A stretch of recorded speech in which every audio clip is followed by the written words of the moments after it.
빌립보서 3장 7절로서 10절의 말씀. 이 시간에 아무것도 아님이라는 제목으로 최성근 목사님 말씀을 전해 주실 때 많은 은혜 받으시기를 바랍니다.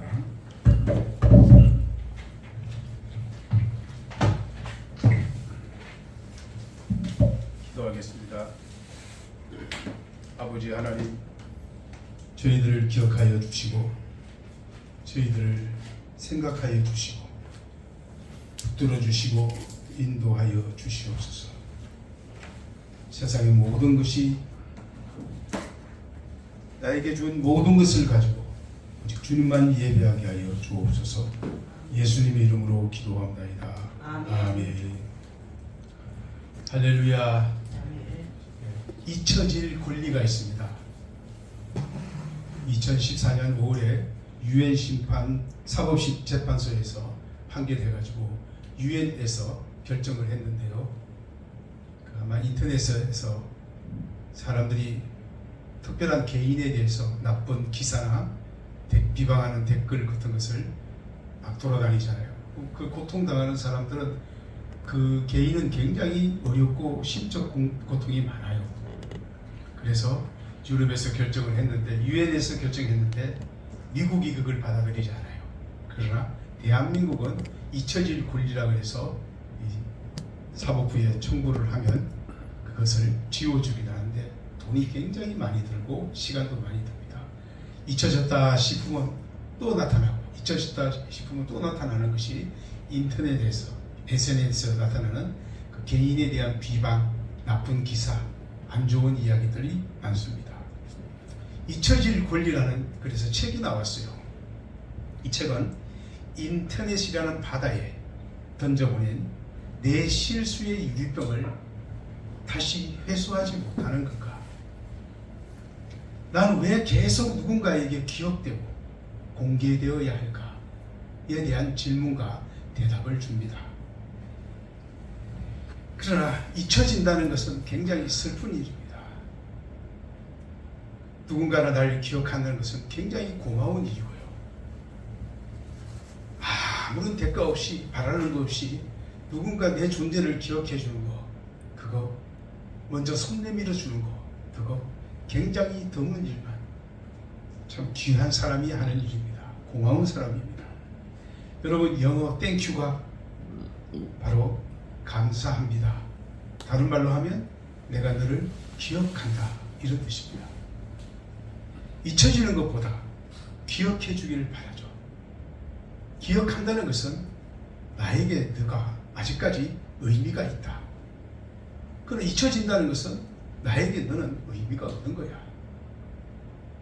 그래서 이 사람들은 참 기억되기를 굉장히 좋아해요. 힘씁니다. 많은 사람들이 SNS에서 소통을 합니다. 근데 보통 페이스북이나 카톡이나 올리면, 단톡에 올리면 다 눈팅만 하고 별로 대답을 안 해요. 저도 그렇습니다. 근데 좋은 글이 올라오면 좋아요, 이 정도만 반응을 합니다. 그런데 일부의 몇몇 사람들은요, 집중적으로 자신의 활동을 페이스북이나 카카오 스토리에다가 좋은 사진의 글과 사진과 글을 올립니다. 대부분 나를 기억해 주세요, 내가 살아 있습니다, 나를 잊지 마세요 하는 어떤 신뢰하는 것 같아요. 그런데 참 이 중에는요, 자신의 글이 아닌데도 좋은 걸 쫙 모아가지고 다 올립니다. 얼른 보면 자기 글인 것 같아요. 그래서 제가 한 번은요, 카톡에다가 선배님들 자신의 신앙이나 목회 이야기를 올려주시면 제가 후배로서 잘 배우고 있습니다 하는 댓글을 남겼는데, 아랑곳하지 않고 거구 올리고 뭐 누구 욕하고 비방하고, 그래서 지칩니다. 그런 거를 볼 때마다. 그래서 몇 군데를 탈퇴를 했어요, 제가. 그런데 이런 글을 올리는 사람들을 보니까요, 대부분 별로 평판이 안 좋은 사람들이 좋은 글을 많이 올리더라고요. 그래서 난 좋은 사람이야. 좋은 글 올린다고 자기가 좋은 사람이 됩니까? 여의도 국회의사당에 가면요, 세상에서 가장 좋은 말을 많이 하는 사람 300명이 모여 있습니다. 또 좋은 일 많이 하는 사람들 카톡이나 페이스북에서 많이 할 수 있습니다. 저는 기자이기 때문에 기사 쓴 것만 겨우 올리고 한마디씩 올리기는 하지만 그렇게 남을 가리키거나 주장하거나 뭐 이래야 된다 저래야 된다는 글보다도 오늘 나는 피곤하다, 오늘 나는 참 누굴 만나서 행복하다, 뭐 이 정도 올리는 거죠. 자신이 얼마나 특별한지를 스스로 증명하고 또 사람들이 자신을 얼마나 특별하게 기억하기 위해 사용하는 방법이 참 많습니다. 그 중에 하나가 명함이거든요. 특이하고 이상한 이름을 짓는 것입니다. 사람의 이 자신의 명함에 수많은 경력과 학력을 적고서는 나는 이런 사람이야. 그리고 자신의 명함에 자신의 존재를 과시하죠. 최근에 저는 특이한 이름을 보았습니다. 목사들 이름 중에 권능이, 안드레, 요한이, 평강이, 은총이 이런 이름은 흔합니다. 그런데요, 특이했던 이름은 이사갈이 아니고 이사갈. 더 웃기는 재미있는 말은 뭐냐면 이름이 성이 염시고 이름이 이야기하면 안 돼요. 하여튼 마목뜻 힘입니다. 그러니까 목사님이 이름이 마목뜻 힘입니다. 뜻은 모릅니다. 저는 그러니까 본인은 특별한 계시가 있다고 믿어서 지었겠죠. 존중합니다. 그러나 저는 모르겠습니다. 이렇게 해서 자신이 어떤 사람인지를 이렇게 과시하고 기억해 달라고 하는 작은 몸부림 같아요. 여러분, 우리 고 조영기 목사님의 이름이 조다윗이라는 이름이라고 불릴 때가 있었어요. 그 조다윗 목사님 그랬죠. 그러다가 또 다시 조영기 목사님으로 돌아오셨어요. 그 당시 재밌는 유무가 하나가 우리 목사들 중에 신학생들 중에서 재밌는 유무가 뭐냐면 조영기 목사님의 형님이 누구냐? 형님 안 계시거든요. 우리가 지어서 조다시가 뭐냐면 남성 어류 신발 판매하는 곳입니다. 지금도 있습니다. 조다시. 그래서 한번 웃은 적이 있습니다. 여러분, 이토록 사람들은 자기가 어떤 사람인가를 기억해달라고 끊임없이 발버둥을 치고 몸짓을 합니다. 그런데 하나님의 방법은 좀 다릅니다. 예수 그리스도는 하나님을 위해 예수 그리스도께서 다메섹 도상에서 사도 바울을 만났지 않습니까? 그리고 그때 사도 바울은요, 눈은 떴지만 아무것도 보지는 못하는 상태로 3일을 보냅니다. 3일을. 아무것도 아닌 사람을 만드는 거예요. 예수 그리스도를 만나가지고 위대한 사람이 되어야 되는데, 위대한 바리새인이 있는데 아무것도 아닌, 눈은 떴으나 보지 못하는 아무것도 아닌 사람으로 만드는 거예요. 아무것도 보지 못하고 아무것도 아닌 사람으로 만들었습니다. 그래서 갈라디아서 1장 7절에 보면 자기가 다메섹 도상에서 예수님을 만나고 12제자를 찾아간 게 아니고요, 아라비아로 갔다 그랬어요. 아라비아로 갔다. 사도 바울이 아라비아에서 3년 동안 생활을 합니다. 그렇게 3년 동안 성경은 아무 말씀도 안 해요. 그래서 잊혀지고 아무것도 아닌 사람이 됩니다. 마침내 3년 후에 사도 바울이 이방인의 사도로 돌아왔을 때 베드로와 사도들은요, 예루살렘과 유다를 벗어나지 못하는 아주 유대적인 사고에 갇혀 있었는데 사도 바울을 통해서 사마리아와 땅끝까지 이르는 복음의 전령으로 삼으신 것이죠. 학자들은 이 사도 바울이 아라비아에서 3년 동안 무엇을 했을까 굉장히 연구하고 궁금해합니다. 어떤 사람은 사도 바울이 3년 동안 아라비아에서 복음 사역을 빨리 준비했다고 합니다. 또 다른 학자들은 3년 동안 아라비아에서 복음을 열심히 전했다고 해요. 성경은 말씀해 주지 않습니다. 그러나 저는 그냥 하나님의 위대한 부름과 예수 그리스도를 만나는 엄청난 역사, 구원의 역사 속에서 하나님의 방법은 3년 동안 묵혀버린 거예요. 아무것도 아닌 사람으로, 잊혀진 사람으로 만들어버린 겁니다. 3년 후에 사도 바울이 복음을 전파하면서 오늘 본문에서 이렇게 고백합니다. 내게 유익하던 거 나는 그리스도를 위하여 다 해로 여기고 내가 가진 모든 것을 배설물로 생각한다.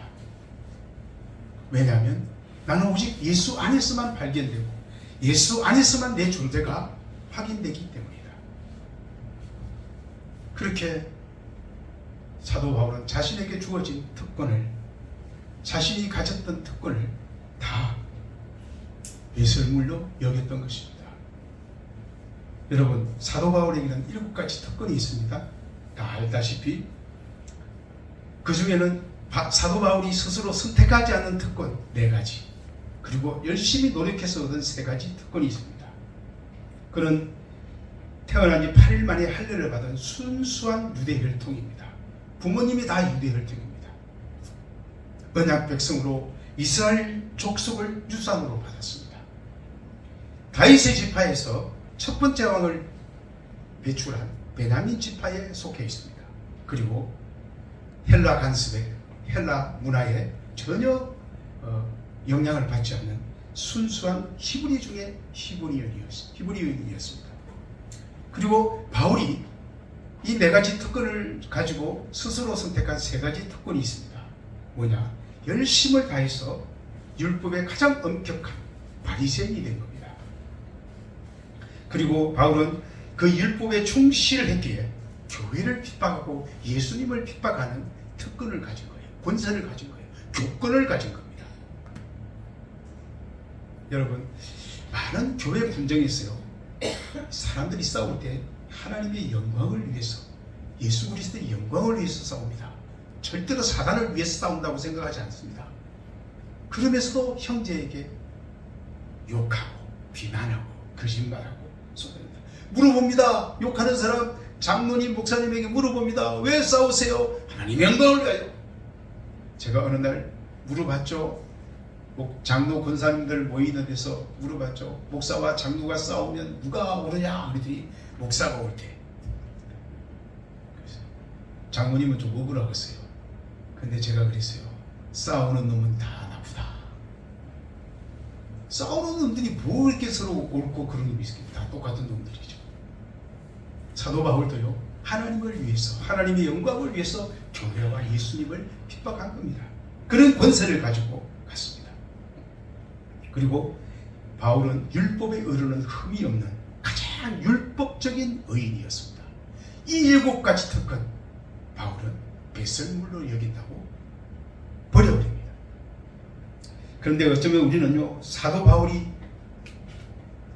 버려버린 배설물 얻으려고 자신의 이름을 고상하게 바꾸고 이상하게 바꾸고 자기가 어떻게 해서 어떤 사람인지를 명함 하나에 빽빽하게 꼬박하게 세우는 걸 보면 좀 답답할 때가 있습니다.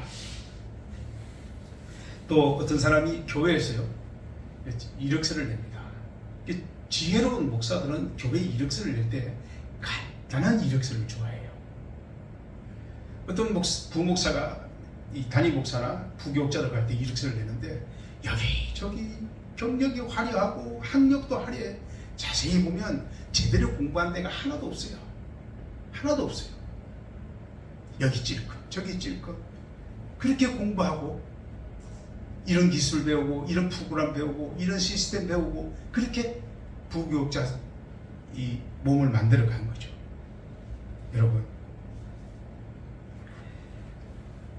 사도 바울이 버린 배설물에 호소하고 거기에 기대려고 그것을 붙잡으려고 아무것도 아닌 것 가지고 그렇게 사도 바울이 버린 배설물을 의지하려고 하는 것뿐입니다. 애굽의 왕자 모세가 애국의 왕궁에서 40년을 살면서 모세는 군사로 또 장군으로 왕자로 성장했습니다. 그리고 모세가 40년 만에 처음 세상에 등장하자마자 제일 먼저 한 일이 뭔 줄 아시죠? 살인을 합니다. 모세는 세상에 등장하자마자 살인자가 됩니다. 이 애굽 사람 죽였지 않느냐고. 아니, 애굽 사람 말고 사람을 죽였다니까. 사람을 죽였다니까. 애굽 사람은 그럼 쳐 죽어도 되나? 사람을 죽였어요. 그리고 살기 위해서 미디안 광야로 도망갑니다. 거기서 여자를 만나서 40년 동안 거기서 삽니다. 모세는 그렇게 40년 동안 잊혀진 사람, 아무것도 아닌 사람, 역사에 기억될 만큼 가치도 없는 사람으로 철저하게 잊혀집니다. 그의 친구는요, 뭐 식구들 좀 있었지만 그의 친구는 양과 염소, 이 동물들밖에 없거든요. 그럼 몇 마디 하겠습니까? 사람의 말로 사람끼리 몇 마디 하겠습니까? 그렇게 철저하게 강제적으로 모세는 말도 못하고 짐승들과 40년을 광야에서 보낸 것입니다. 그렇게 40년을 보낸 후에 철저하게 사람들로부터 잊혀지고 아무것도 아닌 사람 모세에게 하나님이 찾아오신 겁니다. 그때 모세 나이 80이었습니다. 그리고 그에게 하나님께서 새로운 지팡이 사명을 주시죠. 지팡이 하나 주시면서 사명 주신 겁니다. 중요한 것은 뭐냐면 모세의 80년 인생을요, 출애굽기는 단 두 장으로 해결한다는 겁니다. 그리고 모세의 나머지 40년 인생을 출애굽기가 38장을 이어가서 이스라엘의 구원의 역사를 만들어냅니다. 할렐루야. 하나님은 그렇게 기억하는 거예요. 사람은 어떻게 기억할지 모르지만 하나님은 그렇게 40년을 출애굽기 38장으로 기억해내는 겁니다. 여러분, 요셉이 보디발의 아내의 거짓말로 인해서 감옥에 가서 2년 동안 감옥살이 합니다. 아무도 기억하지 않아요. 아무도 기억하지 않아요. 근데 하나님은 기억합니다. 근데 요셉이요, 어려움에 처할 때마다 하나님이 뭐라 그러시냐면요, 야, 잘 된다. 너는 형통한 자야. 너는 형통한 자야. 요셉은 점점 나쁜 구속으로 떨어지고 있는데 하나님은 잘 된다고 해. 나는 하나님의 역사를 위해서 내가 좀 공경에 처해도 나를 통한 하나님의 구원의 역사와 은혜의 역사는 계속 형통해져 간다. 할렐루야. 그것이 우리에게 보여주는 메시지입니다. 모세도 그랬습니다. 인터넷의 발전에 따라 이제는 나를 잊어주세요 라고 사람들이 많이 호소하고 있습니다. 반면에 제발 나를 기억해 주세요. 그렇게 잊혀지지 않으려고 발버둥치는 사람들이 많습니다. 그러나 세상에는요, 어디 내놓을 것 하나 없이 경력이나 학력 없이 묵묵히 하나님을 일을 하는 사람들이 더 많습니다. 장로님들이 저보고 가끔 그럽니다. 목사님, 이제 목회하면 잘하시겠네요. 왜? 장로님들 섬기는 거 보니까 잘하거든요. 뭐 가끔 성질 낼 때도 있지만, 그런데 제가 그랬습니다. 제가 이력서를 내고 갈 곳은 단 한 군데도 없습니다. 제 이력서를 보면 여러분들은 저를 보는 거하고 제 이력서를 보는 거하고는 천지차입니다. 아마 못 뽑을 겁니다. 그래서 저는 이력서를 내고 가지는 못할 것 같습니다. 우리는 이 위대하고 평범한 목사들과 성도들을 기억해야 합니다. 이름도 빛도 없이는 바로 그런 뜻입니다. 자신이 가진 것을 자랑하지 마십시오. 저는 믿을 수 없는 일들을 많이 듣는데, 목사로 평생을 살았는데 몇십억, 100억에 가까운 재산을 가지고 가난하게 사는 목사들을 많이 봤습니다. 목사로 평생 살았는데 북에서 남하해서 고생하다가 개척해서 담임 목사가 되고 교회가 부흥했는데 나중에 은퇴하다 보니까 재산이 60억, 80억이야. 저는 목사로서 돈을 버는 방법을 모르겠습니다. 기자로서도 돈을 버는 방법을 잘 모르겠습니다. 자신의 가진 것을 자랑하지 마시고요. 아무것도 가진 것이 없다고 거짓말도 하지 마십시오. 하나님은 다 하시고 사람들도 다 합니다. 나에 가는 이 길 끝에서 주님을 봐야 됩니다. 주님께 기억해야 됩니다. 내가 눈을 감고 다시 눈을 떴을 때 내 앞에는요, 검은 보화가 아니고 그 검은 보화는 내 발밑에 깔리고요, 내 눈에 떴을 때는 주님만 만나기를 간절히 축복합니다. 오직 내 앞에 나를 구원하신 예수 그리스도만 서 있습니다. 잊혀지는 거 두려워하지 마십시오. 하나님이 기억합니다. 하나님께서 나를 보고 최성관이 땡큐, 김호동 땡큐, 그 한마디 기억하면서 사람들이 나를 어떻게 기억하고 사람들이 나를 어떻게 생각하는지를 우리 나이 때 되면 이제 정리해야 됩니다. 우리는 아무것도 아닙니다. 그걸 두려워하면 안 됩니다. 오직 예수 그리스도 안에 있으면 내가 발견되고 그 안에 있으면 내 삶의 의미가 있고 내 구원의 의미가 있습니다. 할렐루야. 기도하겠습니다.